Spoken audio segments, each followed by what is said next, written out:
हम कौन हैं? हमारी ये तलाश हुई खत्म। हम नारी हैं, हम जननी हैं, हम शक्ति हैं, हम बुद्धि हैं, हम श्रद्धा हैं, हमें मुक्ति है। नारी को अबला ना समझे, बस विश्वास करें। 90.4 हाफ लेमन रेडियो पेश कर रहा है नारी की संघर्ष और सफलता की कहानी। जुड़िए और सुनिए आजमगढ़ की सफल नारियों की संघर्ष भरी कहानी हर सोमवार दिन के 2 बजे। नीरा फाजली साहब की शायरी है। बाग में जाने के आदाब हुआ करते हैं, बाग में जाने के आदाब हुआ करते हैं, किसी तितली को न फूलों से उड़ाया जाए। तो हम भी बाअदब हम वेलकम करेंगे, स्वागत करेंगे, खैर मकदम करेंगे आज जो हमारे स्टूडियो में मेहमान पहुंची हैं। आप सुन रहे हैं एक नारी की संघर्ष से सफलता तक की कहानी, उन्हीं की जुबानी 90.4 हाफ लेमन रेडियो पर। 90.4 हाफ लेमन रेडियो ये चल पड़ा है। मैं हूँ आपके साथ आरजे आदिल, ADIL अपने दिल के पहले ए जोड़िए, जुड़ जाए हमारे साथ। 8810782710 हमारा नंबर है। जो कुछ भी कहना चाहें इंटरव्यू सुनने के बाद आप जरूर अपने दिल के जज्बात हम तक पहुंचाइए, क्योंकि आप सभी को पता है कि हमने जो एक बिल्कुल ही नया प्रोग्राम शुरू किया है, नारी संघर्ष और सफलता। और इस सफलता की कहानी के पीछे जितने भी संघर्ष हैं उनके बारे में हम चर्चा करेंगे। खासकर उन महिलाओं के बारे में चर्चा करेंगे जिन्होंने अपने बलबूते इस दुनिया को देखा है, समझा है, फिर आगे एक निशान खींची है कि ये हमारी कामयाबी है। 90.4 हाफ लेमन रेडियो पर आप सभी की तरफ से हम स्वागत करते हैं हिना मैम का, जो कि एग्जीक्यूटिव डायरेक्टर हैं श्री रामानंद सरस्वती पुस्तकालय की। मैम बहुत बहुत स्वागत है आपका हमारे स्टूडियो में। Thank you so much. Ma'am इतनी अच्छी शायरी से आपने शुरुआत की है, तो अदब की बात चली गई है, तो मैंने समझा है जितना आजमगढ़ को ये एक अदबी शहर है, लिटरेरी शहर है, और वहाँ पे आपने शुरुआत इतनी खूबसूरत कर दी है। कहते हैं कि मॉर्निंग शोज द डे, तो मैं अंदाजा लगाता हूँ कि आपको लिटरेचर से बहुत लगाव है और आपने स्टडी बहुत की है, आपने शिक्षा बड़े अदब से हासिल की होगी। कैसी रही आपकी जर्नी बचपन से, अगर हम एजुकेशन की बात करें तो? आदिल साहब, मेरा बचपन जो है वो मुंबई में गुजरा है। मुंबई में पढ़ते थे और एक्स्ट्रा करिकुलम एक्टिविटीज में भी बहुत पार्टिसिपेट करते थे। तो एक जो मौका मिला मुझे वो ये था कि मेरी माँ हमेशा मुझे कहा करती थी कि एक गुजराती में, मैं बेसिकली गुजराती हूँ, कि खाना बनाने जाओ तो वो कहती थी कि मतलब कड़छी कलेक्टर बनना तुमको अगर पड़ेगा, उससे बेहतर है कि तुम पढ़ो और कलेक्टर बनो। ओके, यानी कि आप गृहिणी बनकर रह जाएं, उससे अच्छा है कि आप पढ़ो और अपने आप को साबित करो, आपका जो टैलेंट है उसको उभर के सामने लाओ। एग्जैक्टली हमारा मकसद भी इस शो को लॉन्च करने का यही है कि जितनी भी लड़कियां किसी न किसी के अंदर कुछ न कुछ हॉबी जरूर होती है, बस उसे टटोलना होता है, जानना समझना होता है। और इसमें बहुत इंपॉर्टेंट रोल हो जाता है पेरेंट्स का कि आखिर हमारी बच्ची क्या उसमें टैलेंट है, उसका हुनर क्या है, उसे उभारे। इसमें पेरेंट्स का बहुत रोल हो जाता है, इंपॉर्टेंट, बहुत बड़ा रोल है। और जो एक बच्चा होता है जब छोटा होता है तो उसका पूरा जो सिक्योरिटी का जो सेंटर होता है वो उसके पेरेंट्स होते हैं। बच्चा वही करता है जो पेरेंट्स करते होते हैं, क्योंकि अल्टीमेटली हर ह्यूमन बीइंग है, उसको सिक्योरिटी चाहिए होती है। और छोटा बच्चे के लिए उसके पेरेंट्स से बढ़कर कोई चीज होती नहीं है। सामने भगवान भी आके खड़ा हो जाए तब भी उसको अपना भरोसा जो है वो अपने पेरेंट्स पे ही जाएगा। तो पेरेंट्स जो करते हैं वही सीखता है। और यहाँ पे पेरेंट के लिए, मतलब मुझे खास करके मम्मियों के लिए भी एक है ना, मुझे लगता है, मैं जब आजमगढ़ में इतने सालों से काम कर रही हूँ, कि थोड़ा सा अपनी बच्चियों पे भरोसा करिए, उनमें इतना पोटेंशियल है। और आपने कहा कि हर कुछ न कुछ होता है, मैं तो कहती हूँ कि हर एक में कुछ न कुछ होता है, और वो चीज तक वो पहुँचे, ये जिम्मेदारी पेरेंट्स की है। पढ़ाई तो जरूरी है ही, पढ़ाई के साथ साथ एक इंसान की जो पोटेंशियल है उसको बाहर लाने के लिए म्यूजिक भी इतना जरूरी है, खेलकूद भी उतना ही जरूरी है, एक्स्ट्रा करिकुलम एक्टिविटीज, थिएटर वगैरह। मैं अपने अगर जर्नी की बात करूं तो मेरी पर्सनल डेवलपमेंट में थिएटर का बहुत बड़ा रोल रहा।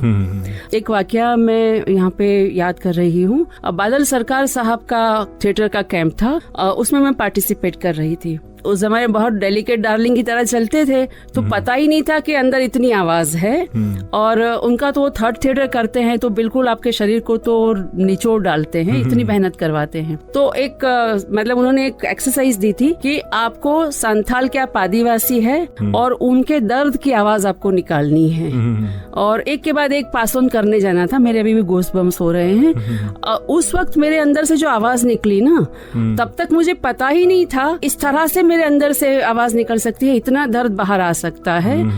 तो कहने का जो मकसद है वो यही है कि हर चीज को जब तक करेंगे नहीं ना, तब तक नहीं पता है कि मैं कर सकती हूँ। तो अपने बच्चियों को खास करके हर चीज करने दीजिए। वो जब कुछ करेंगे तब समझ में आएगा कि वो क्या कर सकते हैं। उनको खुद को भी समझ में नहीं आता। कई बार हम बच्चों को कहते हैं कि तुमको क्या करना है, क्या करना है। अरे आप उनको एक्सपोजर तो दीजिए। बात 100% सही है कि मौका तो दीजिए, उनको एक्सपोजर तो दीजिए, उनको पता तो करने दीजिए कि आखिर उनमें क्या ऐसी खास बात है, उनका टैलेंट क्या है, उनमें हुनर क्या है, वो क्या करना पसंद कर सकते हैं। मौका दीजिए और फिर देखिए कि उनका भविष्य उनको कौन सी राह दिखाता है। 90.4 हाफ लेमन रेडियो, ये चरबड़ा। मैं हूँ आपके साथ आरजे आदिल और इस वक्त प्रोग्राम चल रहा है नारी संघर्ष और सफलता। सफलता के इस प्रयास में आजमगढ़ की महिलाओं ने किस तरह कामयाबी हासिल की और उस कामयाबी के पीछे क्या संघर्ष रहा है, वो सब बयान हम यहाँ पे करेंगे। फिलहाल हमारे साथ जुड़े रहिए पे 90.4 हाफ लेमन रेडियो पे। स्टूडियो में मौजूद है हिना मैम, जो कि एग्जीक्यूटिव डायरेक्टर हैं श्री रामानंद सरस्वती पुस्तकालय की।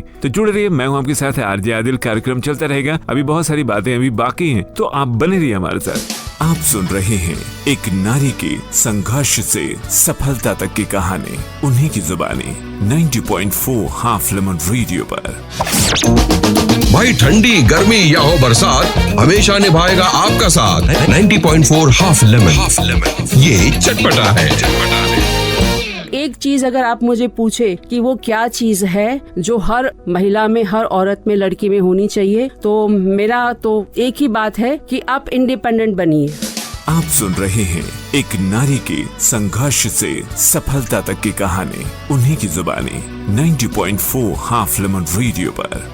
Welcome back to 90.4 half lemon radio, ये चटपटा। मैं हूं आपके साथ आरजे आदिल। कार्यक्रम चल रहा है नारी संघर्ष और सफलता, और आज इस कड़ी में हमारे स्टूडियो में जो मेहमान हैं वो हैं श्रीमती हिना देसाई, एग्जीक्यूटिव डायरेक्टर हैं श्री रामानंद सरस्वती पुस्तकालय की। तो आइए बातों को जारी रखते हैं और जानते हैं उनके अनुभव से कि शिक्षा कितनी इम्पोर्टेंट है बालिकाओं के लिए, महिलाओं के लिए इस समाज में। अगर आप किसी पे आधारित है तो वो आपकी कमजोरी हो जाता है। और कहीं ना कहीं सब कहते हैं ना कि महिलाएं सब कर सकती है, महिलाएं सब कर सकती है, पर एक अगर भावनात्मक रूप से, इमोशनली वो स्ट्रांग ना हो जाए, तब तक सब चीजें कभी ना कभी रुक जाती है। मैं तो ये कहना चाहूंगी, जो मैं अपने आप के साथ करने की कोशिश कर रही हूँ, कि इमोशनली आप स्ट्रांग बनिए, इमोशनली इंडिपेंडेंट बनिए। अगर अगला कुछ ऐसा व्यवहार करता है जो मुझे नहीं अच्छा लगता और मैं बैठ जाती हूँ, औरों के चलते अगर मैं अपने कॉन्फिडेंस को खो देती हूँ, तो वो कहीं ना कहीं वो मेरी कमी है, ऐसा मैं समझती हूँ। तो मैम इसका मतलब पूरी तरह से मुझे समझ आ गई ये बात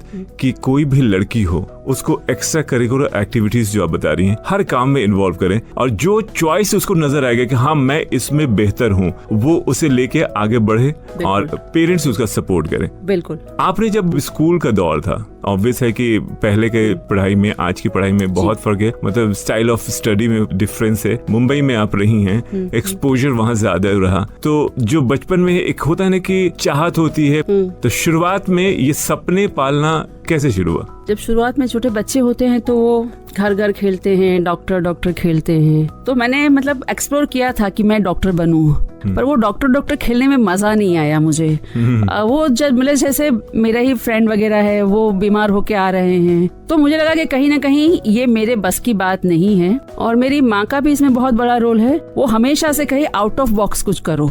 ओके। हाँ, चार्टर्ड अकाउंटेंसी की मैं आर्टिकलशिप कर रही थी, तब भी उसको लग रहा था कि कुछ आउट ऑफ बॉक्स करो ना। मैंने जब गाड़ी चलाना सीखा, तो जब तक मैं हाईवे पे नहीं चला रही थी, तो मेरी माँ ने कहा तुमको ड्राइवर चाहिए, या मेरे हस्बैंड का नाम दर्शन है, या दर्शन चाहिए, तो फायदा क्या है गाड़ी चलाने का। तो ये सब छोटी छोटी चीजें हैं, पर उसके चलते ये एक चीज समझ में आई कि आउट ऑफ बॉक्स कुछ करने से अंदर से एक जो नशा आता है, एक जो किक आती है ना, वो किक आने के बाद आप जो सोचते हो आप करके रहते हो। आपका जो कन्विक्शन है, मैं कन्विक्शन में बहुत बिलीव करती हूँ कि अगर आप कन्विक्शन से कोई चीज सोचो तो वो होके रहती है, और वो होती इसलिए है कि आपके पास उसका जज्बा है। और जब आप कोई चीज सोचते हैं तो उसका प्लानिंग भी करते हैं। सिर्फ सोचना, सपने देखना वो एक चीज है, पर सपने को प्लान करना भी बहुत जरूरी है। कई बार मुझे भी लोग बुलाते हैं कि लोग मोटिवेट करिए, है ना, तो हम मोटिवेट क्या करते हैं, हर इंसान कुछ भी कर सकता है ना, काले बालों वाला इंसान कुछ भी कर सकता है।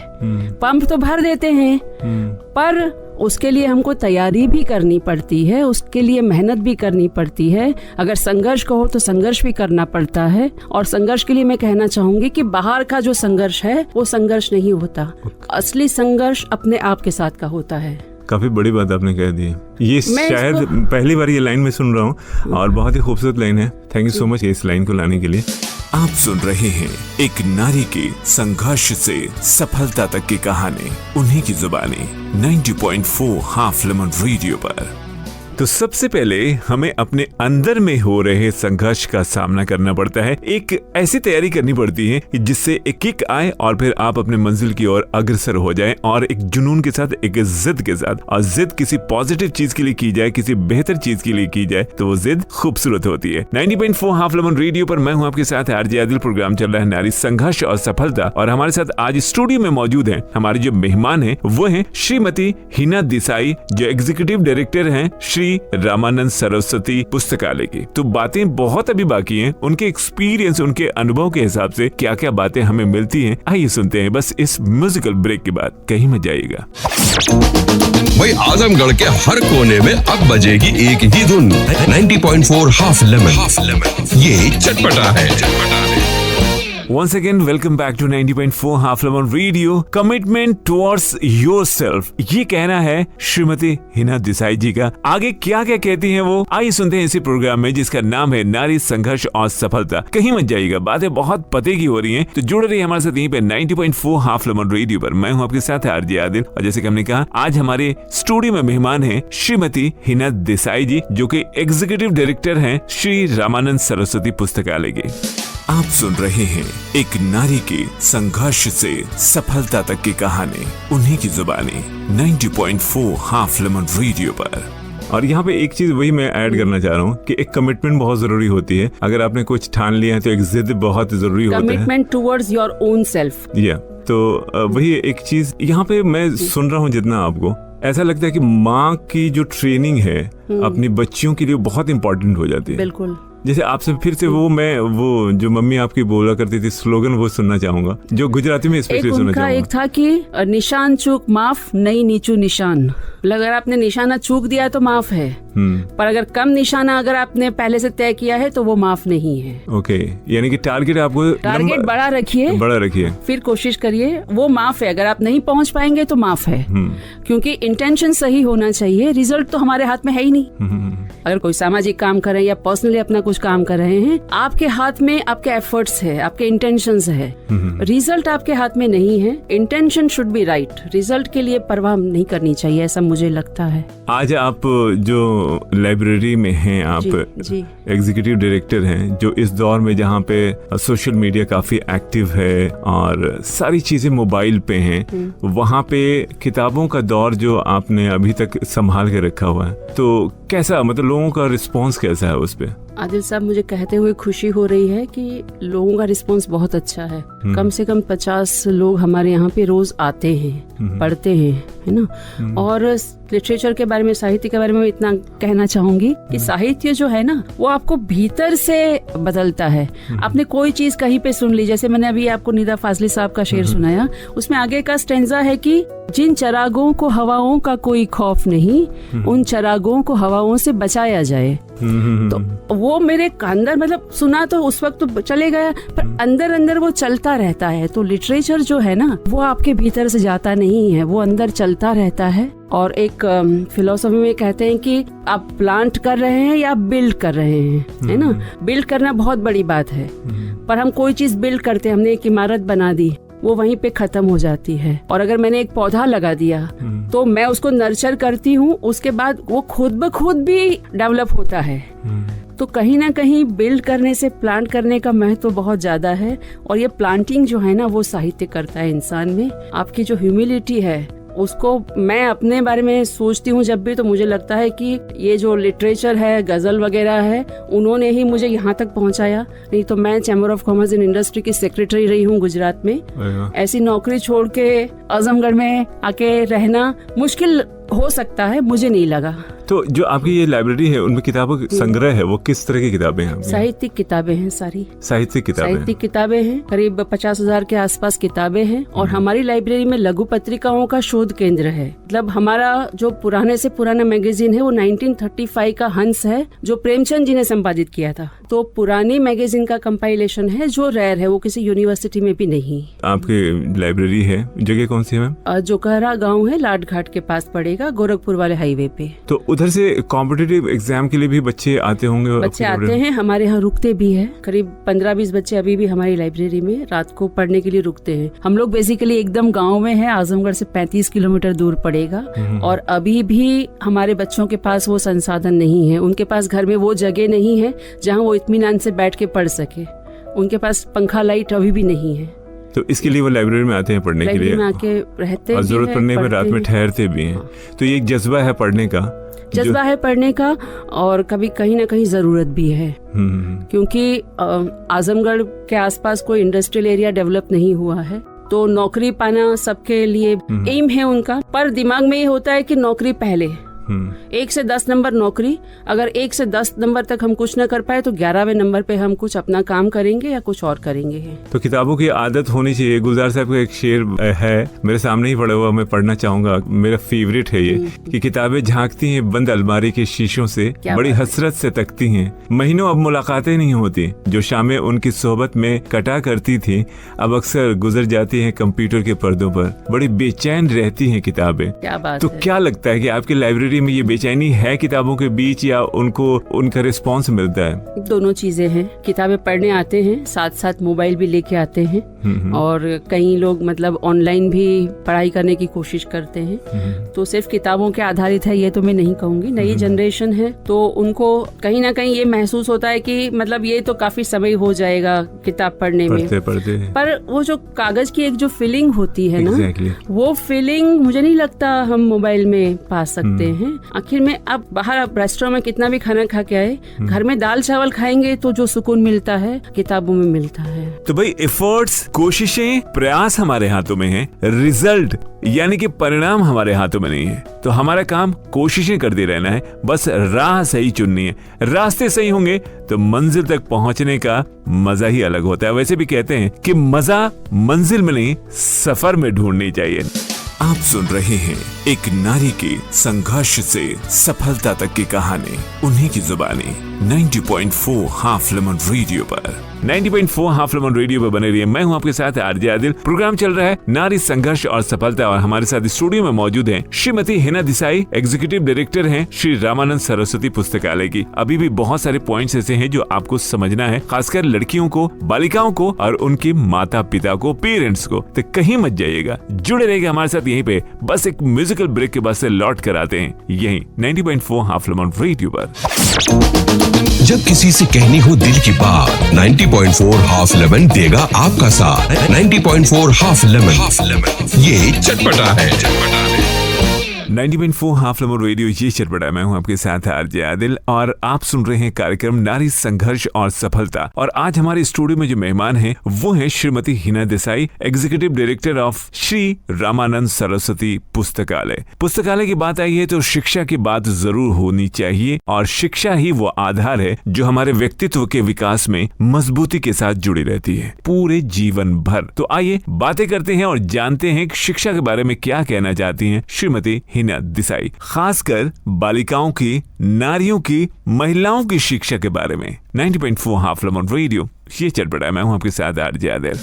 आप सुन रहे हैं एक नारी के संघर्ष से सफलता तक की कहानी, उन्हीं की जुबानी 90.4 हाफ लेमन रेडियो पर।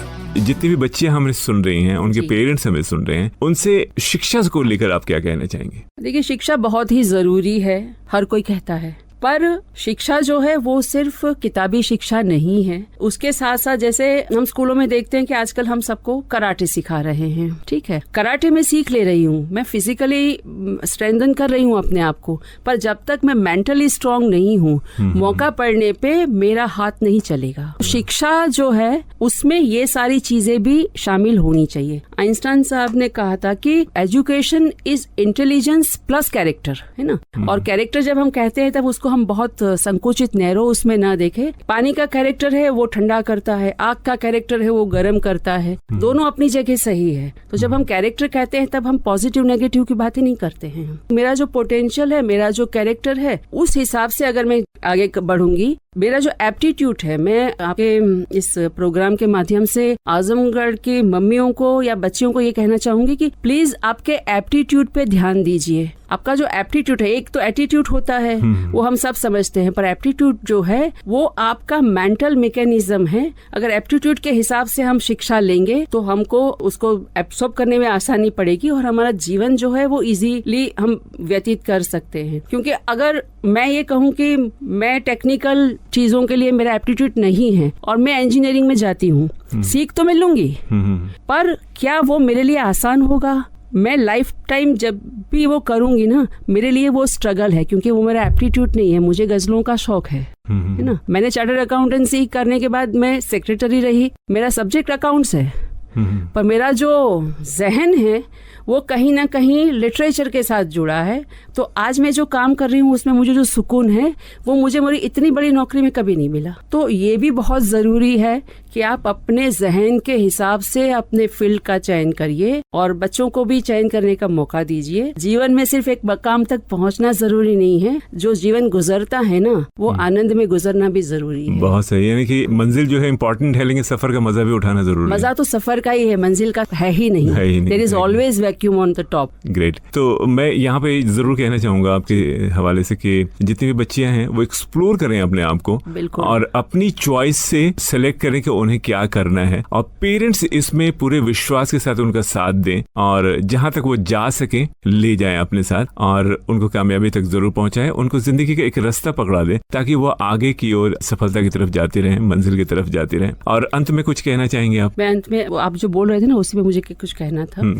मैं बच्चियों को, मम्मियों को एक चीज कहना चाहूंगी कि आप एक दूसरे के साथ कम्युनिकेशन रखिए। मैं जो आजमगढ़ में इतने सालों से काम कर रही हूँ, ग्रेजुअली मैंने दिन ब दिन देखा है कि हमारी लड़कियां परेशान रहती है। एक तो इंटरनेट के चलते फिशिंग वगैरह होती है, फेसबुक वगैरह से परेशानियां होती है। अगर हमारा कम्युनिकेशन हमारे पेरेंट्स के साथ है, बच्चों को अपने पेरेंट्स पे भरोसा करना चाहिए। At the same time parents को वो मौका देना चाहिए, वो स्पेस देना चाहिए जहाँ पे बच्चे उनके साथ बात कर सके। ये मेरे लिए एक चिंता का विषय इसलिए है कि बच्चे पेरेंट्स के साथ बात नहीं कर पाते और वो अपने पीयर ग्रुप में बात करते हैं। अब पीयर ग्रुप में बात करने से तो मशवरा वही आएगा ना, और बोल नहीं पाते तो वो ज्यादा परेशानी में अंदर चले जाते हैं। अगर लड़की ये कह सके अपने पेरेंट्स को कि ये लड़के ने मुझे छेड़ा या मेरा इस लड़के के साथ प्यार हो गया पर अब मुझे बोझ लग रहा है, अगर ये लड़की अपने माँ को या पिता को कह सके तो सारी परेशानियां वहीं खत्म हो जाएगी, और नहीं तो वो लड़की की जिंदगी बहुत परेशानी में पड़ जाएगी। तो कहने का मतलब घुटने की जरूरत नहीं है, कहने की मेरे से गलती हो गई। गलती कौन नहीं करता, कहते हैं ना गलती से ही सीखते हैं। अगर कोई सिखाए और हम सीखे तो वो सीख तो चलती नहीं है। सीखने के बीच में जो गलतियां होती हैं उसी से सीखते हैं। सीखने का माध्यम ही गलती है ना। तो गलती अगर हम अपने पेरेंट्स से शेयर कर सके तो हम अपनी पर्सनालिटी को स्ट्रांग बना सकते हैं। अगर पेरेंट उस वक्त ना समझ पाए अपने बच्चों को तो कहीं ना कहीं वो उनकी जिम्मेदारी से मुकर रहे हैं, हट रहे हैं। उनको चाहिए बच्चा गलती करे उस वक्त तो आप उसको सुन लीजिए, उसको सपोर्ट करिए, बाद में फिर आप सिखाते रहिए। Thank you so much ma'am. लेकिन इस पूरी बातचीत से 2-3 चीजें साफ हुई हैं कि बच्चों को एक्सप्लोर करने दीजिए, उनको गलतियां तो करने दीजिए, गलतियों से सीखने भी दीजिए, और सीखने के प्रोसेस में आप उनका सहारा बनिए, ना कि कोई और सहारा बने और गलत रास्ते बच्चियां पड़ जाएं। और सबसे बड़ी बात कि चॉइस बच्चियों पे छोड़िए, क्योंकि जमाना बदलता है, जमाने के हिसाब से चीजें बदलती हैं। तो वो अगर एक्सप्लोर खुद की मर्जी से करें, चॉइस से करें, तो हो सकता है कि रास्ता मंजिल तक का आसान हो जाए। बहुत बहुत शुक्रिया आजमगढ़ हमारे साथ जुड़े रहने के लिए। और साहब का एक शेर मैं आखिर में कहना चाहूंगी, नहीं निगाह में मंजिल तो जुस्तजू ही सही, नहीं विशाल मैसर तो आरजू ही सही है। बहुत खूब, बहुत खूब। और मैं भी एक शेर कहता चलूंगा यहाँ पे कि धूप में निकलो, घटाओं में नहाकर देखो, जिंदगी क्या है किताबों को हटाकर देखो। जैसे कि मैम ने कहा कि किताबों में ही सारी चीजें नहीं होती हैं, जिंदगी भी कुछ आपको सिखला जाती है। तो उस जिंदगी से सीखेंगे और गलतियां करेंगे, उससे सीखेंगे, फिर आगे बढ़ते बढ़ते हम कामयाबी की मंजिल तक पहुंच जाएंगे। लेकिन जरूरी ये है कि हम स्टार्ट तो करें। तो आजमगढ़ के सभी माता पिता से हमारी ये गुजारिश है, ये रिक्वेस्ट है, विनती है कि बच्चियों को घर से बाहर आने दे। ये आसमान उनका भी है, उनको पंख दे, उड़ने दे। 90.4 हाफ लेमन रेडियो पर आप सभी को जुड़ने के लिए बहुत बहुत शुक्रिया। कार्यक्रम चल रहा है नारी संघर्ष और सफलता, और आज हमारे स्टूडियो में है हिना देसाई मैम, जो executive director of Shri Ramanand Saraswati पुस्तकालय हैं। मैम बहुत बहुत शुक्रिया हमारे स्टूडियो में आने के लिए। थैंक यू सो मच, मुझे भी बड़ी खुशी हुई है बात करते हुए। तो बहुत मुमकिन है कि हमारे जितने भी सुनने वाले दोस्त हैं वो इसका पूरा फायदा उठाएंगे और सोचेंगे, समझेंगे और अपनी जिंदगी में आगे बढ़ेंगे। बेस्ट ऑफ लक है हमारी तरफ से। Thank you so much ma'am, एक बार फिर से थैंक यू। फराज साहब ने कहा है अगर ये ख्वाब है ताबीर करके देखते हैं। अगर ये ख्वाब है तो ताबीर करके देखते हैं। इसलिए आगे बढ़ते रहिए, हमारी दुआएं आपके साथ हमेशा रहेंगी। तो हमेशा हम कहते हैं ना कि 90.4 हाफ लेमन रेडियो ये चाहता है कि आप स्वस्थ रहें, सुरक्षित रहें और अपनी जिंदगी में सफलता भी हासिल करते रहें। थैंक यू सो मच हमारे साथ जुड़ने के लिए। तो अगले सोमवार को एक बार फिर एक ऐसे व्यक्तित्व के साथ हम मुलाकात करेंगे, आपके बीच आएंगे जो आजमगढ़ से जुड़ी हुई होंगी और कहीं न कहीं आपको इंस्पायर करेंगे, प्रेरित करेंगे। अगर आप कुछ कहना चाहते हो तो आप जरूर हमसे शेयर कीजिएगा अपने दिल की बातें, और हमारा नंबर है 8810782710 8810782710, या फिर हमारी इंस्टा आईडी हाफ लेमन 90.4, वहां पे भी आप लेकर भेज सकते हैं। Thank you so much. हम कौन हैं? हमारी ये तलाश हुई खत्म। हम नारी हैं, हम जननी हैं, हम शक्ति हैं, हम बुद्धि हैं, हम श्रद्धा हैं, हमें मुक्ति है। नारी को अबला ना समझें, बस विश्वास करें। 90.4 हाफ लेमन रेडियो पेश कर रहा है नारी की संघर्ष और सफलता की कहानी। जुड़िए और सुनिए आजमगढ़ की सफल नारियों की संघर्ष भरी कहानी, हर सोमवार दिन के 2 बजे।